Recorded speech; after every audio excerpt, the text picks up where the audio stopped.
we have to discuss a very, very serious issue first. Charlie, why do you hate Matvei Michkov so much? Many people are asking. It's a hot topic on the internet.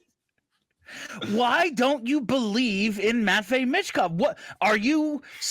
Do you hate Russians? All Russians? Why are you throwing cold water, Charles? Yeah, just throwing cold water on all of us.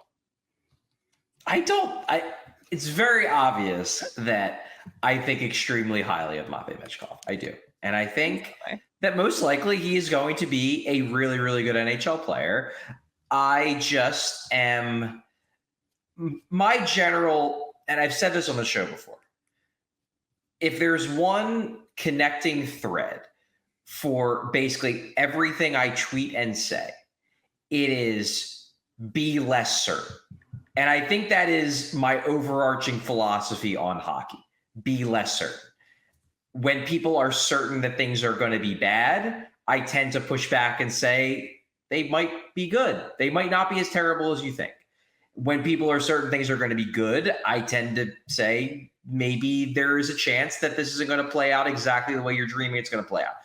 I think based on Matvei Michkov's track record in the KHL and the fact that he is doing things at an age in the KHL that basically no one else has really done. Now, again, this is where you get into devil's advocate.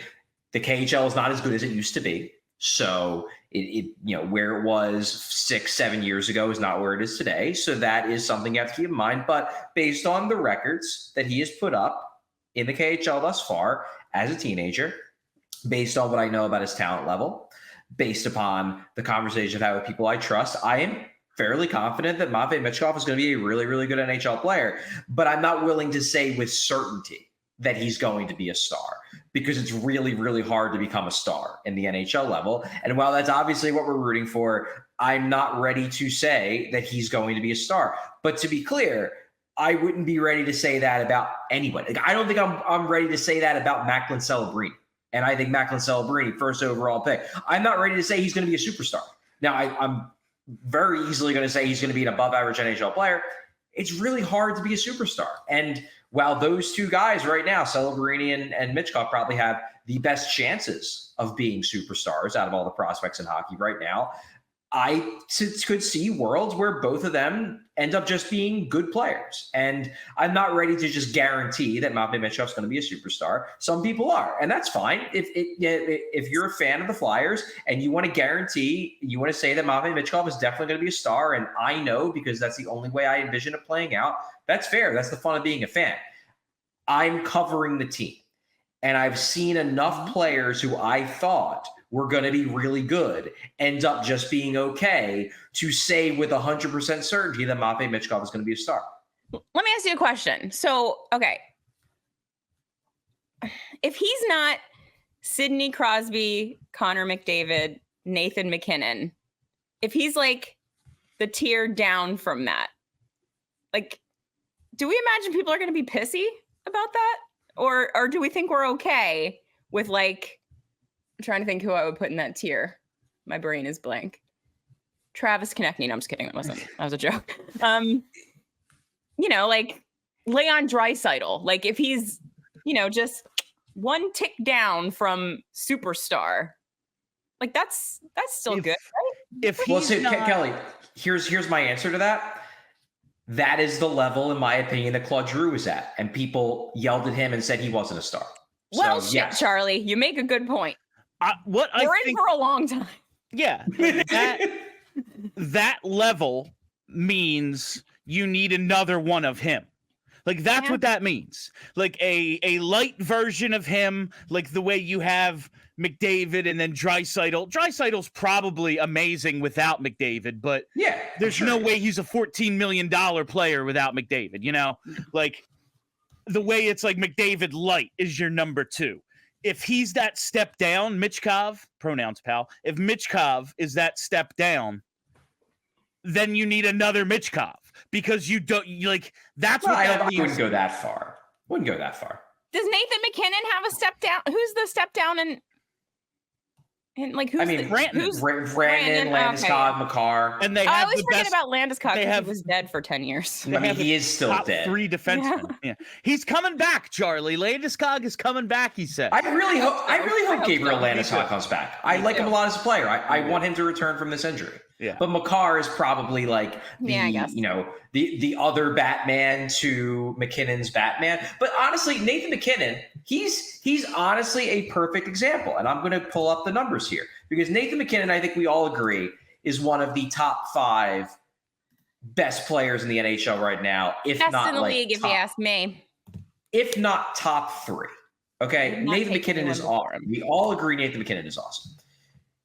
It took Nathan MacKinnon, who was a first overall pick, okay, great player, one of the best skaters in hockey. It took Nathan MacKinnon until his 5th season before he hit superstar levels. Yeah. With Michkov, if it takes Michkov 5 seasons to hit superstar levels, the interim, because people are certain that Michkov is going to be a star, if it takes 5 seasons to become that level, those 4 seasons are going to be hell. Because people are going to be like, he's a bust. He didn't live up to my expectations. That's all I'm saying. Just like, It's not the end of the world if you don't build yourself up to think that he's like definitely going to be a superstar. And and MacKinnon eventually got there, but it took him some time. It might take Michkov some time to get to where he's ultimately going to go. I don't think we should go in being like, well, he's definitely a star. He's going to be a star right from the jump. I hope so. And that'd be awesome. But if it took Nathan MacKinnon 5 years, there's a chance it might take Matvei Michkov a couple. Just saying. Absolutely. And this is where I jumped in. If you don't understand where all this is coming from, it's a Twitter argument Charlie was in yesterday that I was having a lot of fun reading, simply because, Charlie, having been your host for the better part of a decade, as I turn off my... There we go. Do not disturb.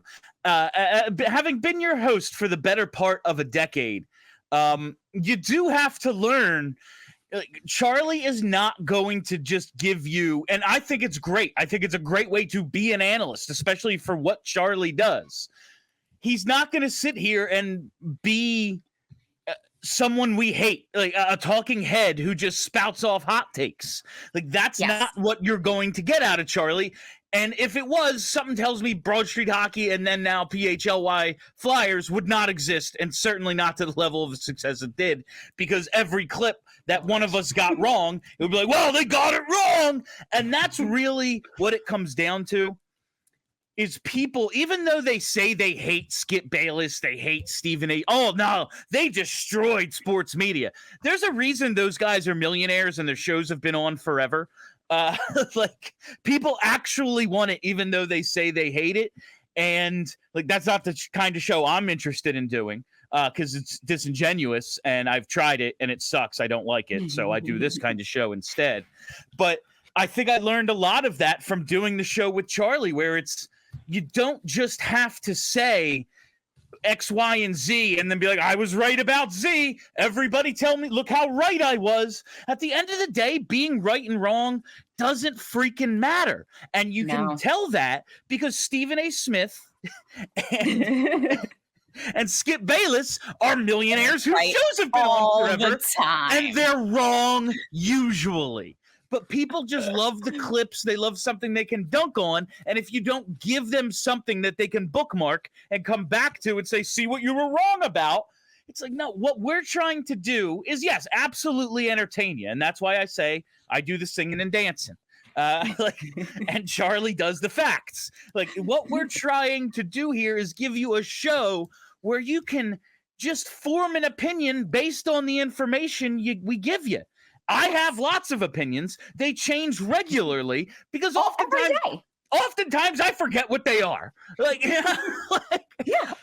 don't remember what I thought last September. No idea, quite honestly. So what I'm telling you today is what I feel today, and what I tell you tomorrow is what I feel tomorrow. But that's just simply not the type of show we're going to do. And it's definitely not what Chuck's going to give you, because he is an analyst. He is analyzing whatever information he has. Reality. I test the numbers, experience. He's analyzing. But I do think, though, like, I think you can I think one can watch Matvei Michkov play in the KHL and look at his numbers and read the scouting reports and come to a conclusion that you are 100% convinced that he's going to be a superstar. I think that's fair, especially if you're a fan. And like, yeah, like be convinced. That's great. I honestly, I love the enthusiasm. And it's not like I think that the people I was talking about this on Twitter with last night and this morning are being disingenuous. Like, I don't think they are taking a hot take stance for the sake of taking a hot take stance. I think they honestly believe that that barring injury or some type of act of God, something terrible happens to Michkov or whatever, and we certainly hope that doesn't happen, that there's no way Matvei Michkov is not going to be a superstar. And I love that enthusiasm. It's just not the way I look at things. Like it's not the way I'm ever going to analyze hockey, because to me, hockey is just so random and there's so much variance involved that I don't have the confidence to be 100% sure of anything. I just don't. And I get that some people don't have those same qualms, and that's fair. But like, and I said this to somebody this morning, it's just like, if you're trying to get me to say that I think with 100% certainty Matvei Michkov is going to be a superstar, like, I'm not going to say it because I don't believe it. And that doesn't mean that I don't think he's going to be really good. That doesn't mean that I don't think that he has the ability to be a superstar and that might ultimately be how it plays out. He easily has the best chance in the organization to be a superstar. He probably has one of the best prospect in hockey right now to be a superstar. Maybe Celebrini is like the only one who might have a higher likelihood. But I don't think it is 100% certain, because there's a lot of things that could go wrong. I've talked to some scouts that aren't as high on Michkov in the game at the NHL level because they worry about his size. They worry about whether it's going to translate. Like, it's not like it's a universal consensus that this guy's going to hit the NHL and dominate right off the bat, or by year 2 he's going to be one of the best players in hockey. I really hope that's what happens. I am rooting for it, not because of a fandom, but because it's a lot of fun to cover a really good player. I did it for a long time with Claude Giroux. I was going to say, how would you know? I want to do that again. I want to cover a really, really good player who is battling for MVPs on a yearly basis. It's a great storyline, and it makes hockey a lot of fun to watch. So I want that to happen. It's just that I'm not ready to say it's definitely going to happen. I want to wait and see a little bit. I was gonna say, I've done the DNVR pregame a bunch of times, and it looks like they're having a lot of fun. They look like they have a blast. It looks like every day is a great. When they lose, they're like, "Oh my god, what happened? What happened?" It's like, the Flyers lose. It's like, yeah. Well, I don't know if you saw this. This was like about, I think, 2 weeks ago. It was when we were doing our top 20 prospects list. And one of the DNVR guys added me and basically said, like, man, we're doing our top 20 prospect list, and once we get to 14, like, I don't even know who to pick. And I responded, I'm like, well, you want to trade? Like, you can have our prospects and we'll have your roster. That would be awesome. That makes me want to fight. Like, that is literally, that's the little Boston kid you hate with like the 14 years old 8 parades. Like, that makes me want to hit whoever that was. They're colleagues, and I'm not actually going to hit them, but like, I just watched Goon. I just watched Goon. I'm a little fired up. Like, working from home today, drank way too much coffee. Charlie, that last monologue you just had, though, it is rife with opportunity for like Dr. Evil Gritty to either have you saying 100% Michkov is going to be a superstar or 100% he's not. Just to let you know, I would expect that, quite honestly. We all silly like the mayor.